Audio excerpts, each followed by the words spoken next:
Hi, everybody. My name is Shauna, and this is the American English Podcast. My goal here is to teach you the English spoken in the United States through common expressions, pronunciation tips, and interesting cultural snippets or stories.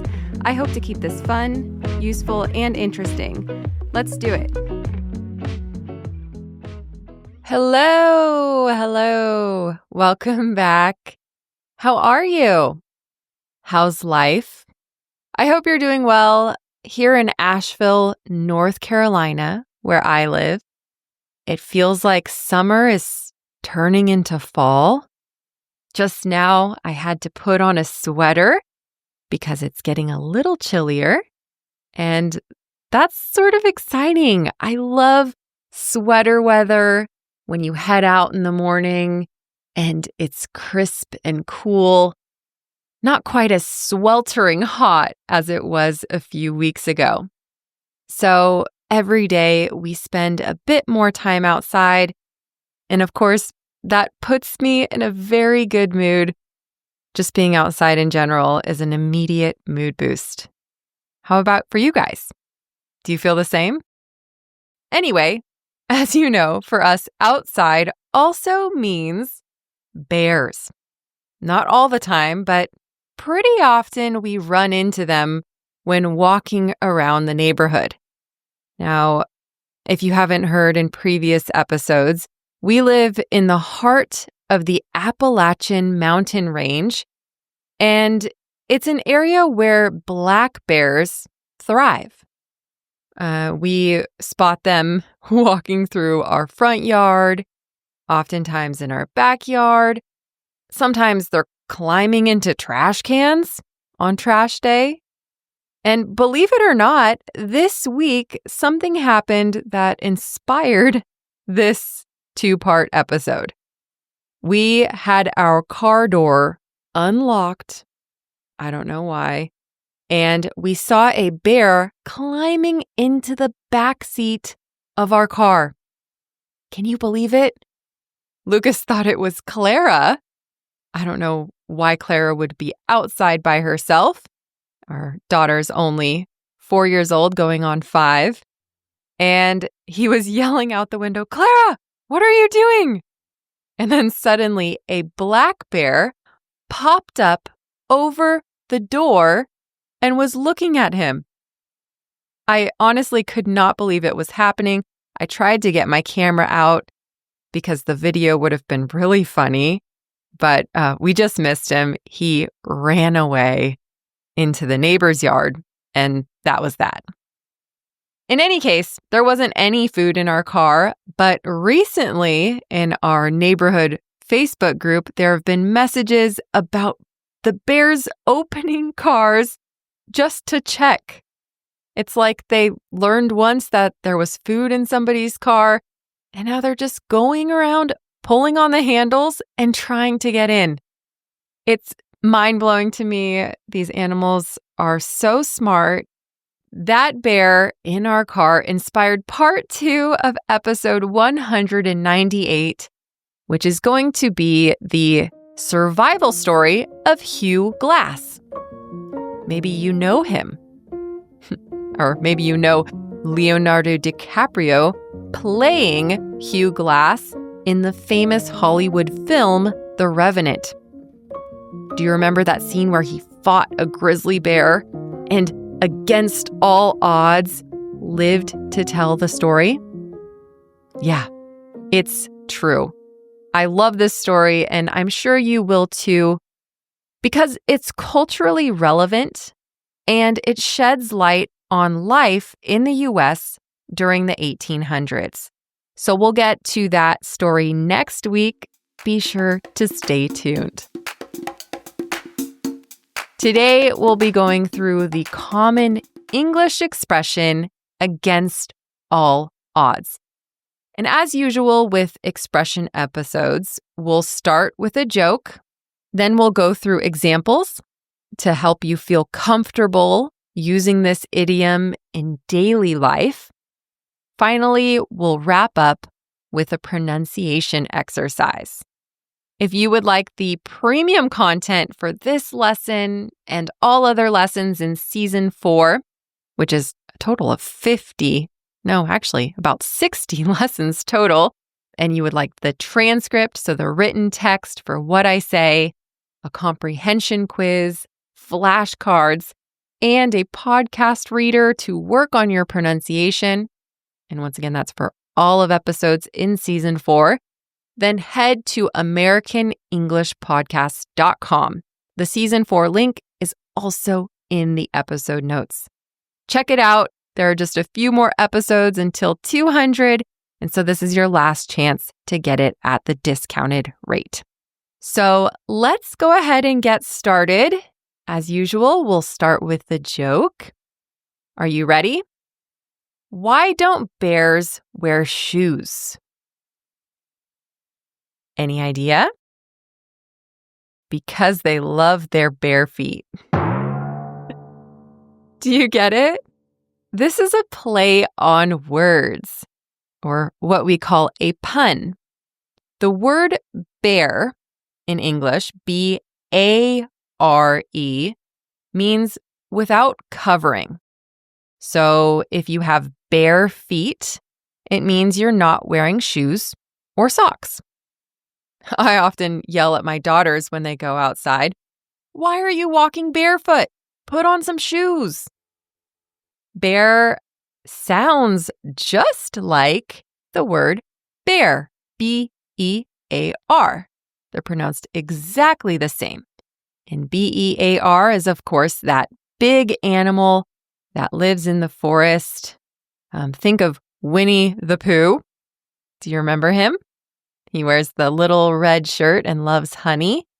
Bears, of course, have feet. So bare feet help them walk. Technically, they're paws and they have claws. But to simplify, we can just call them feet. Bare feet. So the joke works because bare feet without shoes and bare feet, the animal's feet, sound exactly the same. These are called homophones. So words that sound the same, but they have different meanings and spellings. So let's hear the joke one last time. Why don't bears wear shoes? Because they love their bare feet. I like that one. I'll definitely tell it to my daughters later to see if they understand it. Sometimes at their age 6 and 4 going on 5, it's necessary for me to explain expressions in all idiomatic language. I feel like their English level is also at a high intermediate level. Sometimes they make the exact same mistakes as English learners. So just know you're not alone. So let's move on to the expression of the day, against all odds. Let's first break this idiom into pieces.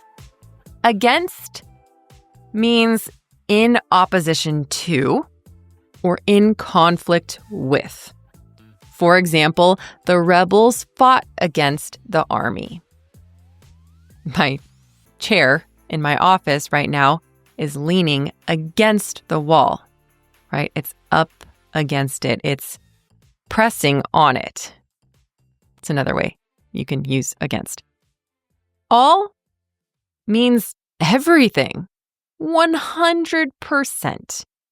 So last night at dinner, we had mashed potatoes, and Clara ate all her mashed potatoes without complaining. And then odds, well, that means the chances or likelihood of something happening. And it comes from gambling. The odds of winning the lottery are extremely low, but people still buy tickets. When we say against all odds, it means someone succeeds even though almost nobody believed it was possible. In other words, in spite of everything, or despite all the difficulties, when the chances of success were almost zero, Zip! Nada! They still succeeded. All right? So if something happens against all odds, it's surprising because the person or group was expected to fail. Maybe because there were too many challenges or obstacles. He succeeded against all odds. In spite of everything, he succeeded. Now, what's the etymology or the origin of the phrase against all odds? Where did it come from? The word odds comes from the word odd, just like in numbers. 1, 3, 5, 7, and 9 are odd numbers. 2, 4, 6, 8, 10 are even numbers. So odd originally meant uneven or not equal. There was a lack of balance. Now, by the 1600s, the meaning shifted into probability and chance, especially in betting and gambling. If you say the odds are 3-1, it means that you're expected to lose 3 times for every 1 time you win. In other words, you probably won't win because the odds are against you. The chances are against you.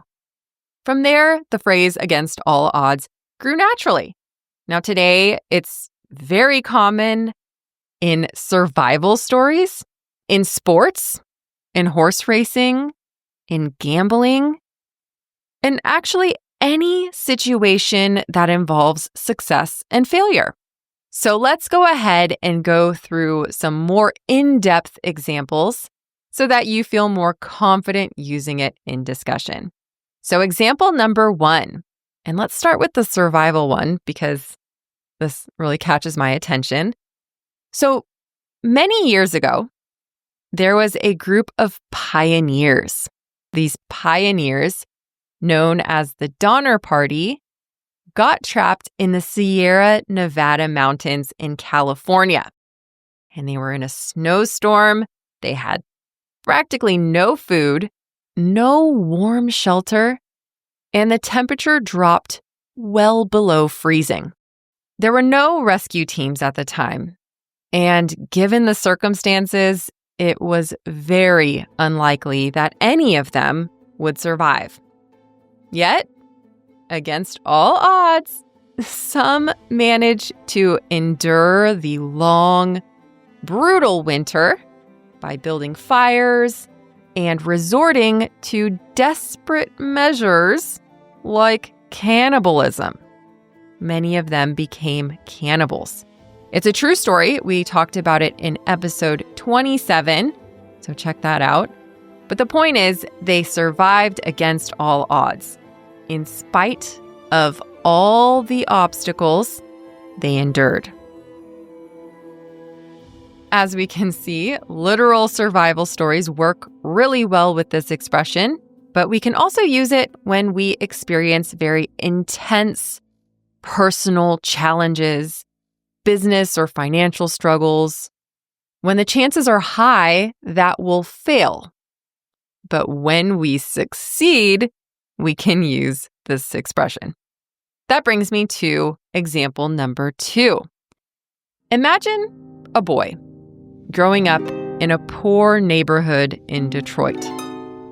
His father left, his mother struggled, and he didn't do well in school. Nobody thought this boy would go anywhere in life. Now add that to the fact that he wanted to be a rapper, and he was white. Nobody believed a white kid could make it in hip-hop. He faced rejection after rejection, but he didn't give up. He kept writing lyrics, practicing every day, and performing in small clubs. Eventually, he was discovered and signed by a famous producer named Dr. Dre. Against all odds, Eminem became one of the most successful rappers in history. Nobody believed he would make it, His success went against everyone's expectations. In spite of many setbacks, he succeeded. Will the real Slim Shady please stand up? Yeah, I wonder how global he was. Do you guys remember listening to Eminem? I sure do. Anyway, yeah, I like these success stories. It really shows how someone can truly change their own life if they're willing to. Take a minute and think of somebody that you know or somebody famous who succeeded against all odds. Can you think of someone? So we talked about survival with the Donner Party. We talked about Eminem and a personal success story. And example number 3, we're going to talk about sports. So, and this is true, in 1980, during the Cold War, the U.S. men's hockey team played against the Soviet Union at the Winter Olympics in Lake Placid, New York. Now, the Soviets were the best team in the world. They had won almost every international game for 20 years. The American team, however, was made up of young college players, and nobody thought they stood a chance.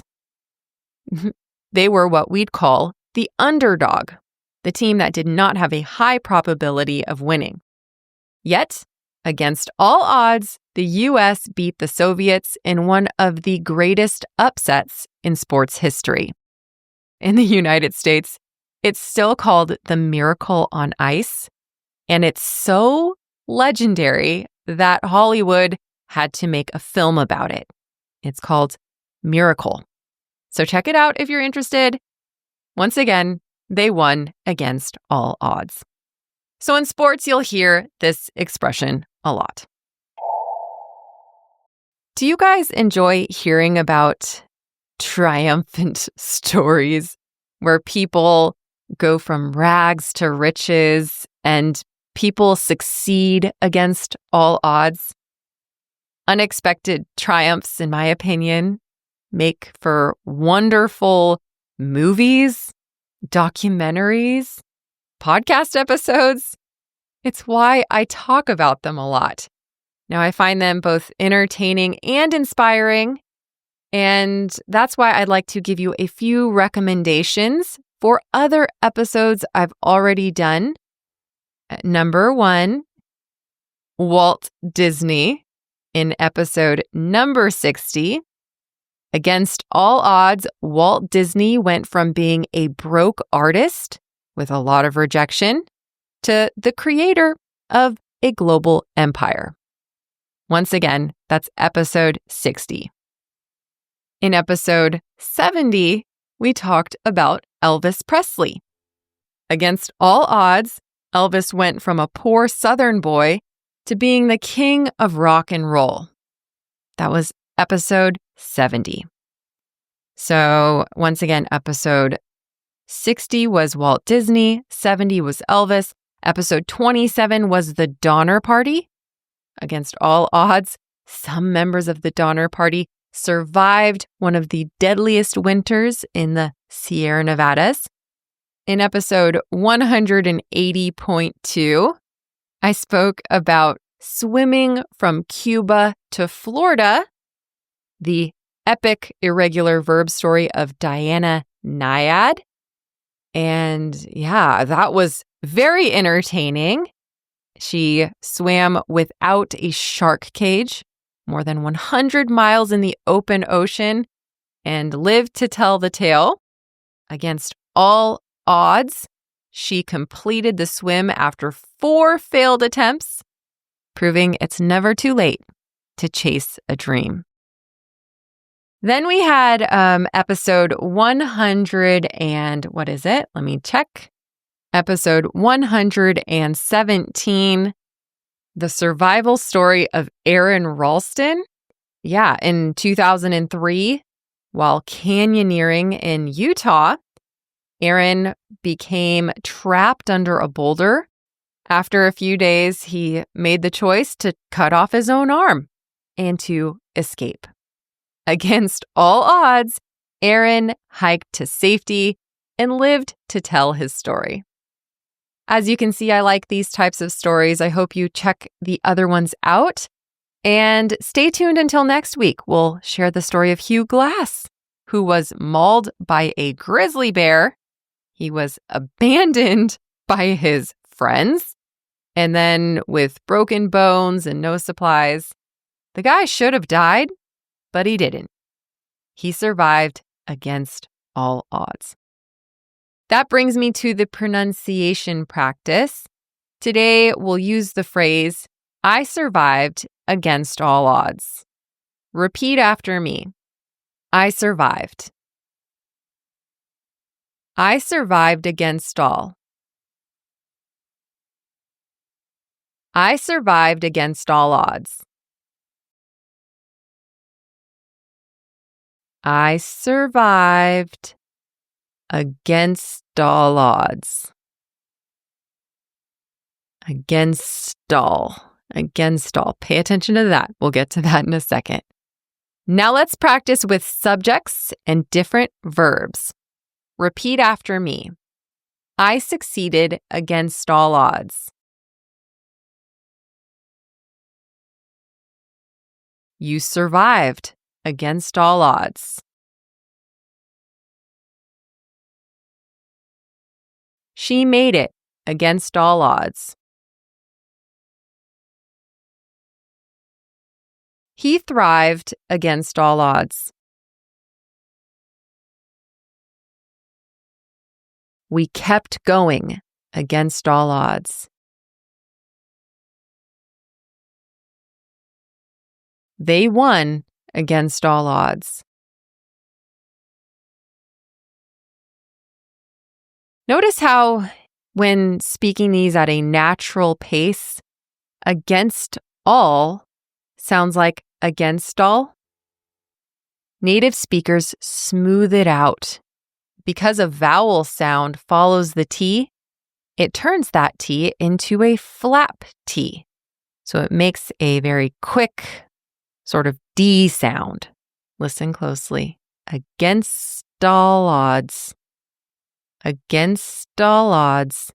She finished the marathon even though her leg hurt badly. So that's today's expression, against all odds. Once again, it means surviving, succeeding, or achieving something when the chances of success are almost zero. Can you think of a time in your life when you achieved something that was surprising or difficult? Did you succeed against all odds? Try to create a sentence and share it with me on Instagram. You can find me at American English Podcast. And don't forget, next week we'll dive into the story of Hugh Glass's survival. If you would like to prepare for that lesson, check out the movie The Revenant with Leonardo DiCaprio. I mean, who doesn't like Leo? Or at least I do. If you would like the transcript, word glossary, the quiz, flashcards, and the podcast reader for this episode, head to americanenglishpodcast.com and sign up for premium content. With season 4, you'll get all of the bonus content for episodes 151 to 200. We're reaching episode 200 really soon, which is the end of season 4. So sign up now to get that content before the price increases. Now that's it for today. Enjoy the rest of your day, and I'll see you in the next episode. Bye. Thank you for listening to this episode of the American English Podcast. Remember, it's my goal here to not only help you improve your listening comprehension, but to show you how to speak like someone from the States. If you want to receive the full transcript for this episode, or you just want to support this podcast, make sure to sign up to premium content on americanenglishpodcast.com. Thanks, and hope to see you soon. Girls, do you want to hear a joke? Yeah. Yeah? Why didn't the bear wear shoes? It's because he was barefoot. You knew that one? It's because bear and then foot, and then it's like a bear. Did you guess that? Why did you? I already actually knew that? didn't. No, I didn't know it. I just noticed that there was bears in both of them. It Oh, was barefoot. that's cute, Julia. I'm glad you understood that.